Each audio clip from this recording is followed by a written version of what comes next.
penyusunan laporan ya.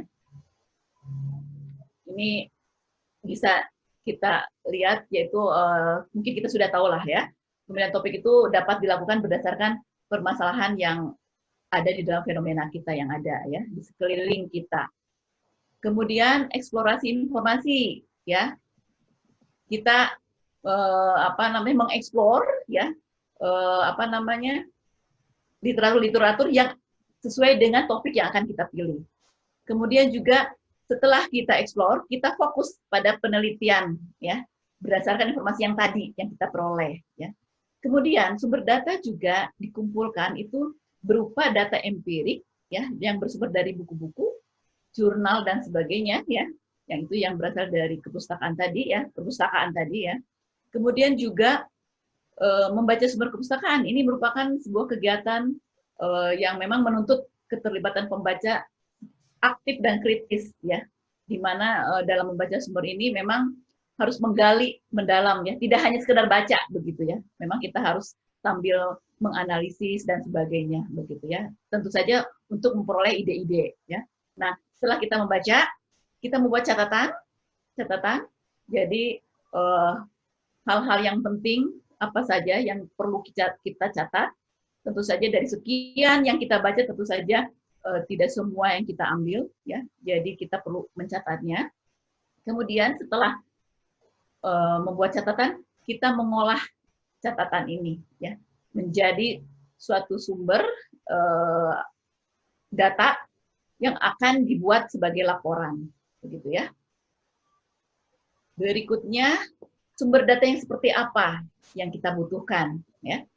Jadi sumber data ini tentu saja tadi yang seperti di awal saya sampaikan, yaitu berasal dari berbagai literatur, ya, itu buku, jurnal, surat kabar dan sebagainya. Dan sumber data ini ada dua, ya, ada yang primer dan ada juga yang sekunder. Di mana sumber primer ini adalah sumber data pokok yang langsung dikumpulkan peneliti dari objek penelitian, yaitu buku, artikel yang menjadi objek dalam penelitian ini, ya. Jadi yang betul-betul fokus pada objek penelitian ya, sumber primer itu. Sementara yang sumber sekunder itu adalah sumber data tambahan ya, yang menurut peneliti misalkan menunjang pada pokok permasalahan ya.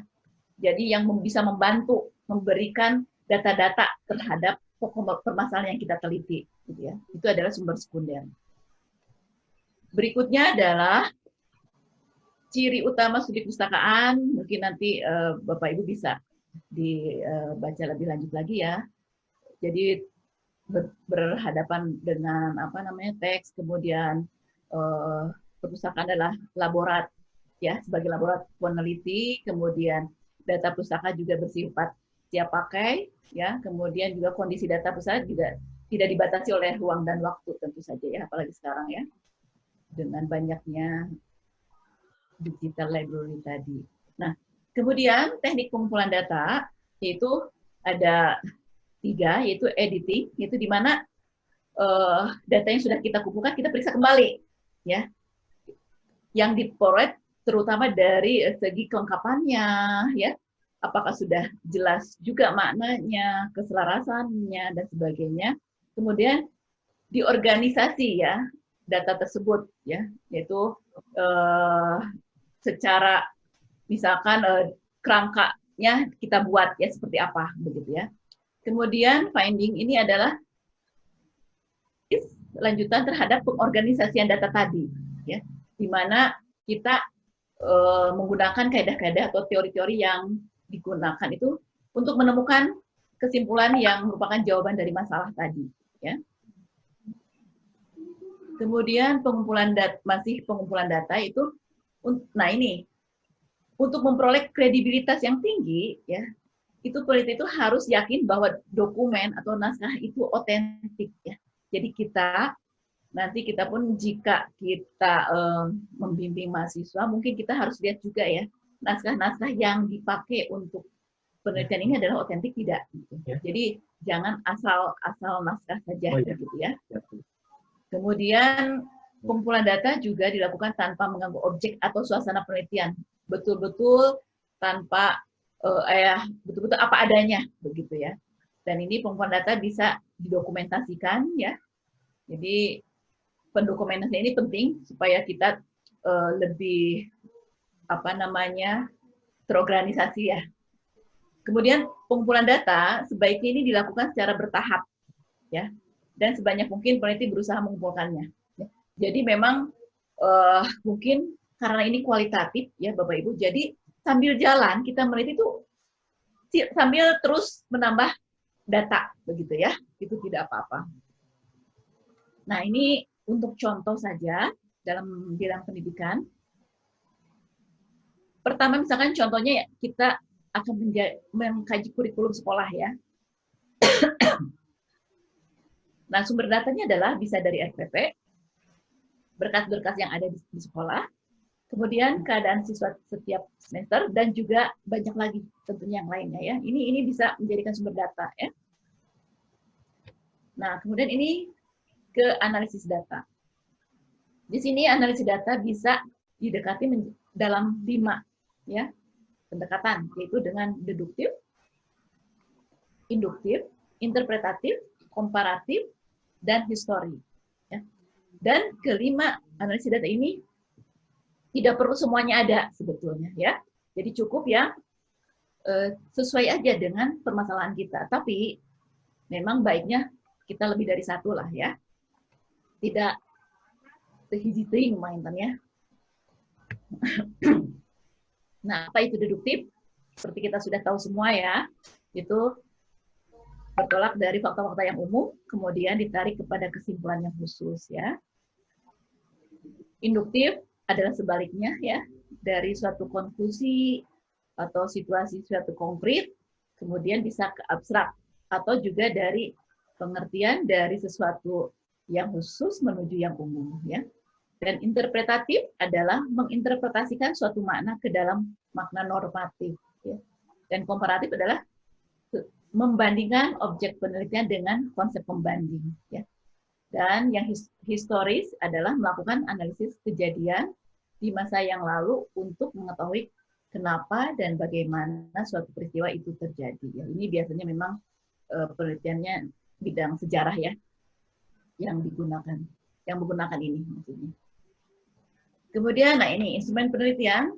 Kalau penelitian biasa kita ada instrumen sebagai ininya ya, misalkan angket atau apapun gitu.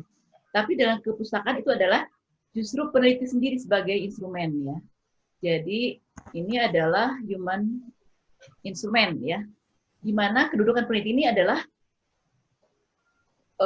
sekaligus merupakan perencana, pelaksana, pengumpulan data, analisis, sebagai analisis data, penafsir data, dan pada akhirnya menjadi pelapor hasil penelitian ini. Ya. Jadi instrumennya adalah memang peneliti itu sendiri.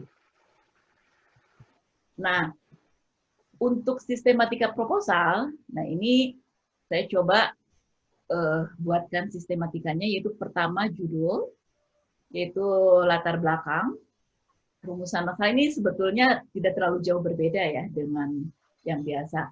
Kemudian rumusan masalah, tujuan penelitian, manfaat penelitian, landasan teori, dan atau telaah pustaka ya. Baiknya dua-duanya ada. Ya. Kemudian metode penelitian itu terdiri dari jenis dan pendekatan penelitian, ya. Kemudian sumber data tadi bisa sumbernya primer dan juga sekunder disebutkan dua-duanya. Kemudian teknik pengumpulan data, yaitu editing, organizing, finding-nya seperti apa, begitu ya. Dan analisis data bisa memilih, disesuaikan dengan proposal ya, dengan permasalahan yang ada. Kemudian sistematika pembahasan, dan juga jadwal penelitian dan daftar pustaka. Tapi tentu saja memang sistematika proposal ini tidak baku ya, jadi silakan saja Bapak Ibu kembangkan sesuai dengan gaya selingkungnya ya. Nah, di sini saya juga mencoba untuk membuat sistematika penyusunan skripsi, ya, yaitu pertama bab 1, yaitu pendahuluan, di mana terdiri dari latar belakang masalah. Tadi setidaknya proposal itu masuk di bab 1, ya, yang proposal yang tadi, ya. Kemudian bab 2 adalah kajian untuk masalah 1. Nah, Jadi bedanya itu kalau dalam studi kepustakaan ini adalah di mana permasalahannya ini dibahas per bab gitu ya. Jadi misalkan baiknya ini memang tidak ada yang baku juga ini. Rumusan masalah misalnya 3, ya mungkin kajiannya 3 bab begitu ya. Dimana ini mungkin lebih mudahnya saya seperti ini saya sampaikan. Jadi bab 2 untuk mengkaji masalah 1 begitu ya. Nah, di sini dari masalah 1 itu tentu saja di breakdown menjadi subbab-subbab ya, tergantung dari kebutuhan. Lebih dalam pembahasannya itu lebih baik ya. Kemudian bab 3 adalah kajian untuk masalah 2 ya. Begitu pula ada subbab-subbabnya disesuaikan dengan permasalahannya yang perlu untuk dikaji itu seperti apa. Ya. Bab 4 adalah kajian untuk masalah 3 dan bab 5 penutup. Penutup itu ada seperti biasa ada kesimpulan dan saran. Ini pun sistematika ini pun tidak baku, jadi silakan kalau mau dikembangkan silakan ya. Kalau kita misalkan mau disepakati itu bagus ya, kita gaya selingkung kita FKIP itu seperti apa misalkan ya. Nah, saya coba ini memberikan contoh judul skripsi ya, walaupun mungkin ini masih banyak contoh-contoh yang lain. Ini saya ada beberapa saja ya. Analisis kemampuan berpikir reflektif dan disposisi matematis melalui pembelajaran. Oh, ini ada 2 ini, double pembelajaran, harusnya 1. Atau BBL aja langsung ya, melalui BBL lah ya. Nah, analisis di sini boleh ada, boleh tidak ya, karena memang kajian kepustakaan ini memang sudah berbentuk analisis sebetulnya ya. Kemudian misalkan ada judul penerapan pembelajaran BBL dalam peningkatan kemampuan pemecahan masalah, itu juga bisa. Kemudian strategi meningkatkan kemampuan literasi siswa melalui pembelajaran X misalkan ya, atau kompetensi guru dalam perencanaan pembelajaran IPA di SD misalkan ya. Kemudian peranan manajemen kepala sekolah dalam pengembangan kompetensi guru. Itu sih hanya beberapa saja ya. Kemudian saya coba berikan contoh rumusan masalahnya.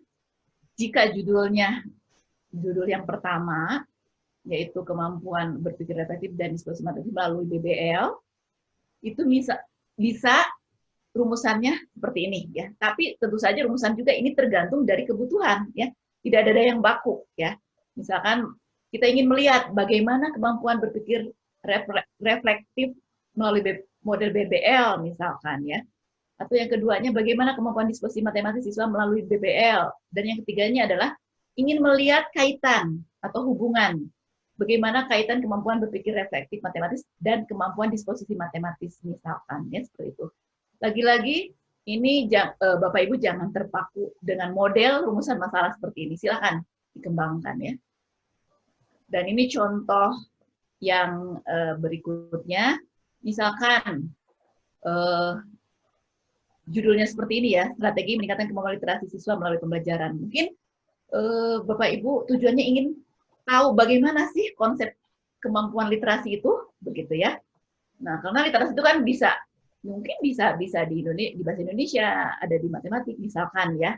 Ingin mengembangkan itu dulu misalkan, ingin memperjelas itu dulu, silakan saja. Kemudian kemampuan literasi siswa melalui pembelajaran X gitu ya. Tapi memang kalau secara khusus itu lebih bagus, khusus dan dalam itu lebih bagus sebetulnya ya. Kemudian bagaimana strategi pembelajaran X dalam peningkatan kemampuan literasi siswa. Itu paling Bapak dan Ibu, jadi sekian yang saya sampaikan, hatur nuhun, semoga bermanfaat Bapak Ibu ya. Assalamualaikum warahmatullahi wabarakatuh.